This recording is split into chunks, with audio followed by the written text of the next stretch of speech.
Good morning mga idol. Ito po, dinayo naman po tayo ng ating kabayan. Ma'am, maraming po salamat. Napunta mo sa aming bakery. Bakit po ka bumabalik-balik dito sa aming bakery? Ano po bang masasabi sa aming mga tinapay dito? Lalo po sa pinagmamalaki namin pandesal. Masarap tong pandesal. Okay po. Oo, tapos mura lang din.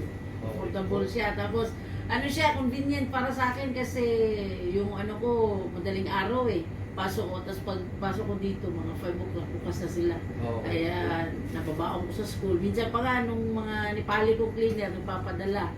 Kaya okay na okay sa akin. Lalo na ito, mabait to sa akin. Okay ma'am. Shout out po sa Pilipinas. Atin po kayo sa atin. Alam po sa Pilipinas, ma'am. Shout out po sa taga Cebu, lalo na sa sa city, sa Kulon, sa Buisan, sa hi po. Hi po sa inyo. Maraming po salamat.